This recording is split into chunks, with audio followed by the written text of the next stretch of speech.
যোৱাবাৰ লোকসভা নিৰ্বাচনৰ সময়ত মই ৰাইজক কৈছিলোঁ যে এইবাৰ শাৰদীয় দুৰ্গা পূজাত কোকৰাঝাৰত আহিম। কোকৰাঝাৰত ইমান ধুনীয়াকৈ পূজা পাতিছে, সঁচাকৈয়ে দেখি নিজকে খুব ভাল লাগিলে, আধ্যাত্মিক শান্তি পালোঁ।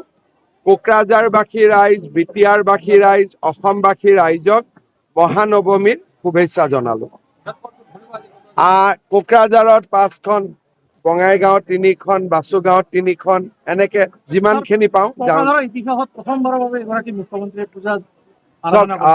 মই যোৱা 5টা বছৰ দুৰ্গা পূজাত গুৱাহাটীৰ বাহিৰত, কেতিয়াবা বৰাক উপত্যকাত, কেতিয়াবা নগাঁও, কেতিয়াবা লামডিং, হোজাই, ধুবুৰী, এইবাৰ কোকৰাঝাৰ, এনেকে যাতে মুখ্যমন্ত্ৰীজন অকল গুৱাহাটীতে নাথাকি সকলো ৰাইজক লগ পাব পাৰে, তাৰ কাৰণে যোৱা মই 4টা বছৰ চেষ্টা চলাইছোঁ।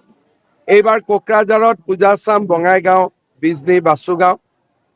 মই ভাবোঁ যে মুখ্যমন্ত্ৰী এজন গুৱাহাটীতে নাথাকি বা নিজৰ সমষ্টিতে নাথাকি সকলো ৰাইজৰ লগত উৎসৱৰ সময়ত মিলা প্ৰীতি কৰিলে ৰাইজেও আনন্দ পায় আৰু অসমখন বুজি পাবও ভাল হয়। কি বাৰ্তা দিম যে দুৰ্গাই অসুৱা শক্তিক নাশ কৰে, অমংগল নাশ কৰে, সমাজলৈ শান্তি আনে, পৰিয়াললৈ সমৃদ্ধি আনে। দুৰ্গা পূজাই আমাক সকলোকে একেলগে সমন্বয়ৰ বান্ধোনেৰে থাকিব শিকায়। মা দুৰ্গাই যাতে আমাক সকলোকে আশীৰ্বাদ দি থৈ যায়।